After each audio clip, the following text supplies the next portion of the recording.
Morning everyone, this is Engineer Esraa Sami Hijah and I will be presenting our research entitled Integrating Lifecycle Assessment and Performance Evaluation of Engineering Cementitious Materials, a mini review using TOPSIS analysis on behalf of my colleagues Abeer Isam AbuAli from Zublin Construction and Salem Al-Jaberi from Al-Ain University. To outline our presentation today, I will be starting with the introduction, moving to the problem statement, then talking a little bit about sustainability of engineered cementitious material, then talking about the aim of the study, and jumping to the methodology used and completing this research, and finally laying out our results and conclusions. Engineered cementitious materials, ECM, are high-performance fiber reinforced materials characterized by strain hardening behavior and multiple micro-cracking, which offers superior tensile ductility, crack control, and durability compared to conventional concrete. However, ECM typically requires high binder content and synthetic fibers, resulting in an increased environmental impact, particularly CO2 emissions and embodied energy. To highlight the main issues, we can say that most ECM studies emphasize on mechanical performance with limited attention to environmental sustainability.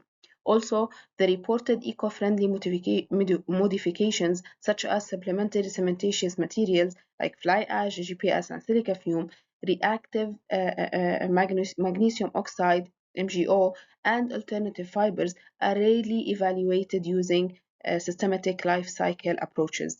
Finally, decision-making is often based on a single indicator rather than multi-criteria optimization, such as tensile strength or compressive strength only. Talking a little bit about sustainability of engineered cementitious material, we can say that the conventional engineered cementitious material relies heavily on OPC-rich binders, contributing significantly on or to global CO2 emissions.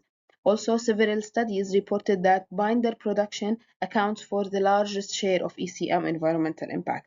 Fly ash, GPS, and silica fume have been widely used to reduce OPC content, improve workability and durability, and lower embodied CO2 and energy.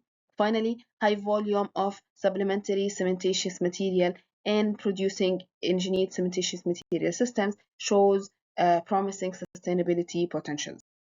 With that being said, the aim of this study was to mainly evaluate the ECM mixtures using a combined life cycle assessment LCA and TOPSIS framework, and to identify ECM designs that balance environmental impact reduction and mechanical performance.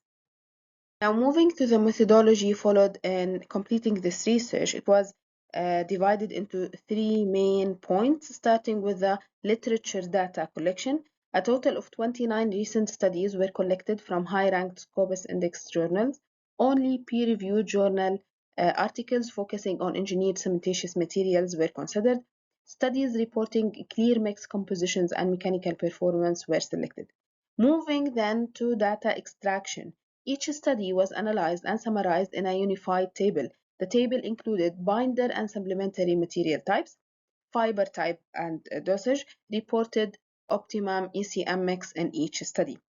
Only commonly reported mechanical properties were retained to ensure comparability, such as compressive strength, tensile strength, and tensile strain capacity. Finally, regarding the LCA and TOPSIS framework, starting with the life cycle assessment, a cradle-to-gate LCA approach was adopted with a functional unit of 1 meter cube of ECM.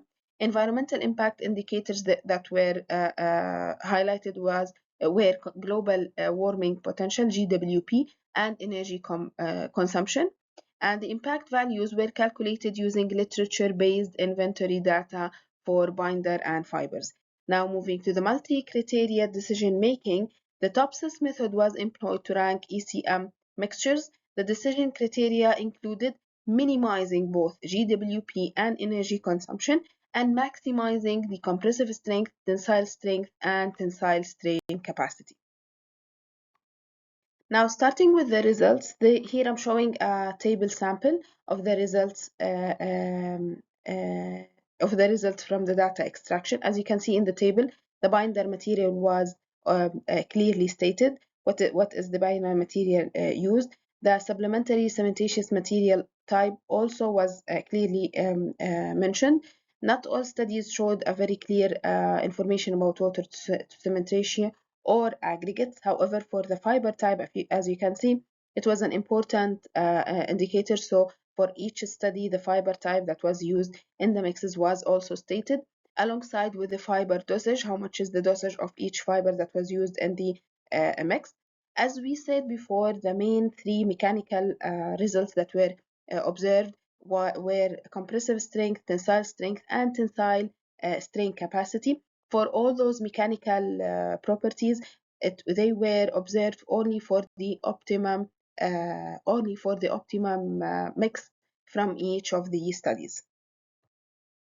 Now moving to more results, those are results related to the multi-criteria decision making, the TOPSIS analysis.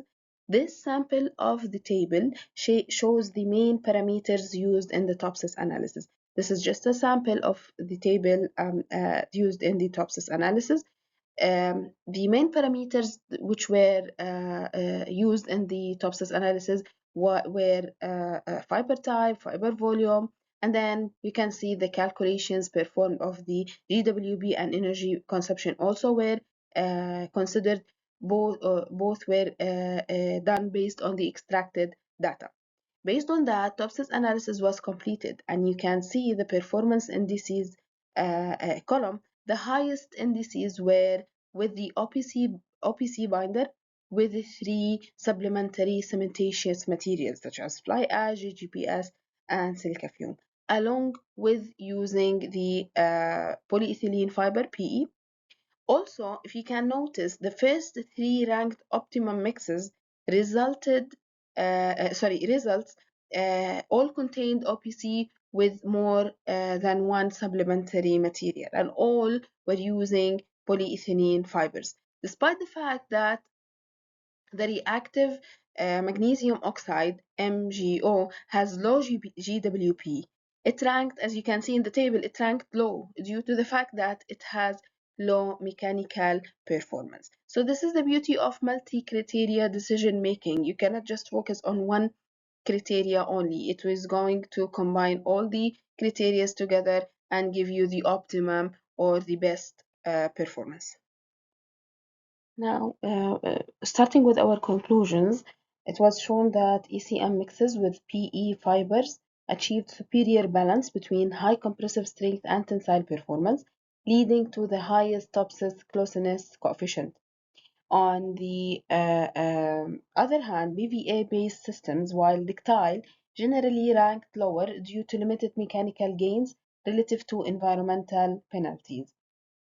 Also, reactive MgO-based ECM demonstrated reduced GWP, but requires further mechanical enhancement to compete with the optimized OPC supplementary cementitious material systems. In addition, the LCA TOPSIS framework proved effective in identifying ECM mixtures that optimally balance sustainability and mechanical performance.